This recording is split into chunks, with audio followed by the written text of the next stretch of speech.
Most dating advice for women sucks because it centers on some gimmicky version of playing hard to get, texting the right phrase, or following stupid rules that don't make any sense but continue to be followed out of fear, confusion, frustration, or let's face it, desperation. But what if you could learn what the 1% of women who are most desired by men do differently from 99% of all others that give them such an edge with men and a surplus of quality guys to choose from? If you are tired of running around in circles to attract your life partner and don't want to have to put out in order to attract commitment, this video is for you.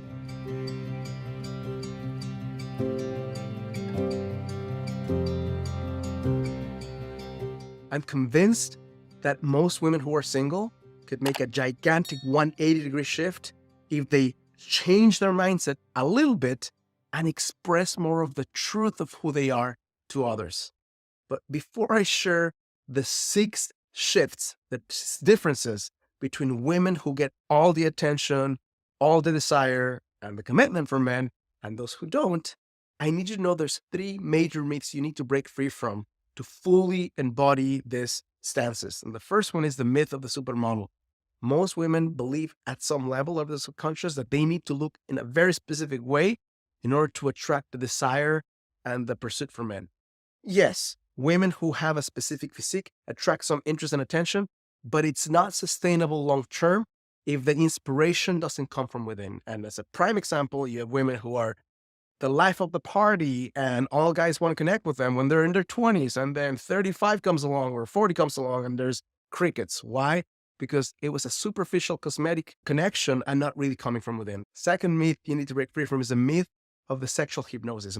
Many women believe that they need to metaphorically hypnotize a guy through connecting with sex and kind of get him, and then the guy will continue connecting, pursuing, and being inspired to commit. And I'm here to tell you that for most women, when you take the stance of sexually connecting with a guy early on without emotional connection, without compatibility, it's going to turn out into a sort of a shit show for you. And I don't recommend it. I'm sharing this from the experience of having multiple clients who used to do it that way, changed to wait longer, including until exclusivity, to have that sexual connection. And as a result of that, there was a genuine interest and pursuit. And when the connection sexually took place, finally, it was far more meaningful.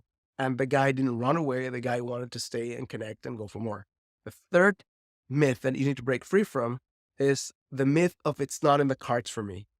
Many women who haven't gotten what they want started thinking, maybe it's not in the cards for me. Let me give you an analogy. If you're following the wrong map and you arrive to the wrong destination, lo and behold, and you tell yourself, well, I guess it wasn't in the cards for me to experience Disney World. Well, no, change the map, go to the right destination, and you'll get what you want.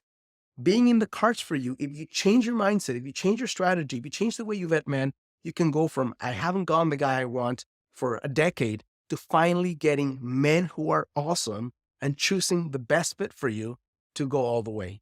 Now, the first difference between the 1% of women who get all desire and the 99% of women who are struggling to get it is they are glass half full on their strengths instead of focusing on the things they don't have and comparing themselves to others. When you are someone who can focus primarily on the things you bring to the table, doesn't mean that you don't focus on growing or changing things that need to change, but you are primarily focused on that thing, that part of you that's shiny, that part of you that's exciting, that's part of you that's connected. And you connect with men from that strength, from that place of owning who you are, instead of focusing on what's missing and what's lacking. You know what you bring to the table. That connection creates a vastly different openness, different level of pursuit in men, because you know what you bring to the table, you know your worth. The second big difference between women who get all the attention and those who don't is they are self-ignited. Let me repeat this again. Self-ignited means that they bring light and fire and aliveness, not because they're validated, not because the guy is saying you're beautiful, you're sexy, you're cool. Great if they say that. You can still feel awesome when a guy says you're beautiful, but they don't require that as a prerequisite for shining. They don't require for the guy to be in a great emotional state for them to show up in a great emotional state at the grocery store, on a date. What you need to do if you want to really make a huge shift from crickets or lackluster interest to getting the strongest level of interest is figure out how you can deeply connect to that source of inner fire that makes everything that comes out of you far more inspiring, far more connected, and where you don't require the person in front of you to tell you something or share something with you to feel your beauty, to feel your uniqueness, to feel your worth. Shift number 3, they love their body without obsessing about it. What does that mean? They're willing to take up space. They're willing to embrace whatever part of them is imperfect, knowing that that imperfection is beautiful to the right guy. They don't spend time obsessing about the 1 inch they need to lose or the 1 inch they need to gain.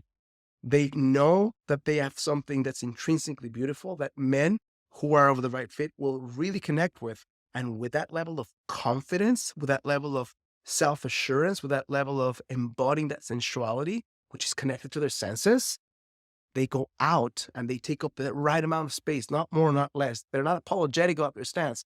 When you show up that way, when you connect with that part of you that is beautiful, and men will be inspired, men will be connected, and you won't have to apologize in stance or in essence for not being a different type of woman. Now, before I share the last of the differences, if you're a single woman watching this, I'd be willing to bet you're not fully aware of the root cause, not the symptom that's keeping you single. So what I've done is I've taken 13 years of helping women find love in every kind of challenge you can imagine, all walks of life, 5 different continents, and put it together in a simple quiz you can take in about 6 seconds that will reveal to you the number 1 reason you're still single. If you want to participate, all you have to do is go to the first link on the description of this video.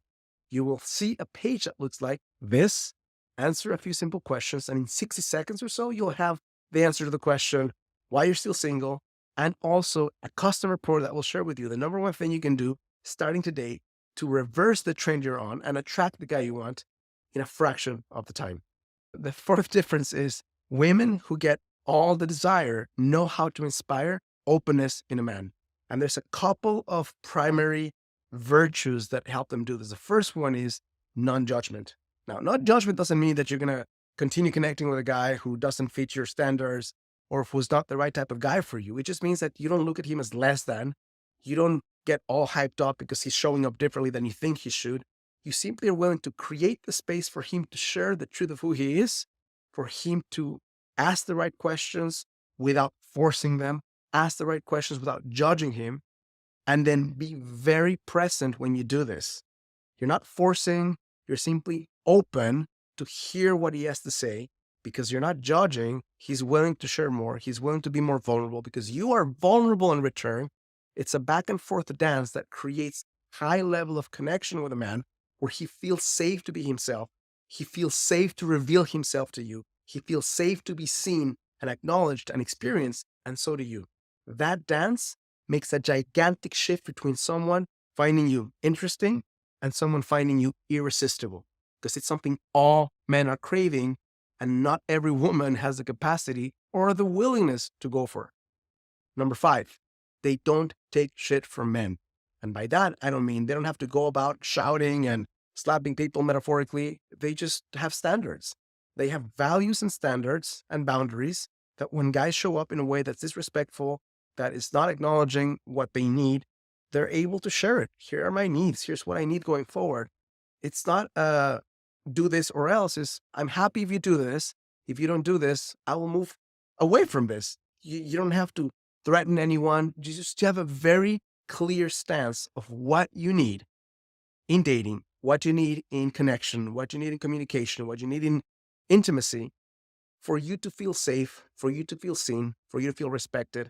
And when guys don't show up that way, you give them a chance to step up. If they don't step up, you don't stay there hoping for the best, following a faulty strategy. You move on. You walk away from the situation and give the guy a chance to things in you that you feel are unworthy to be seen by others, or that you feel might be judged by others, or you feel might be too much for others.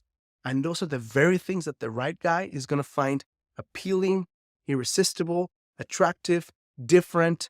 And if you shy away from that, if you shy away from expressing who you really are because you want to conform to some society norm, that is making you more vanilla and plain and boring, then it's not a wonder that the right guys are not looking at you. They're just finding you not unique enough.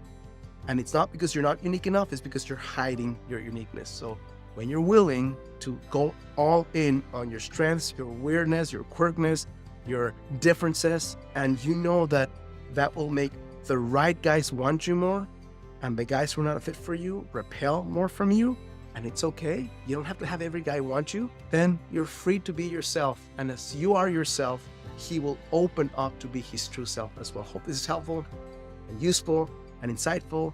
And if it is, it would mean the world to me and to my channel, who grows as a result of your interactions. If you click like and subscribe, maybe share this with someone who might benefit from this. And if you want to continue learning how to attract your ideal life partner without the need for gimmicks, manipulation games, or stupid techniques, make sure to watch the next video right here.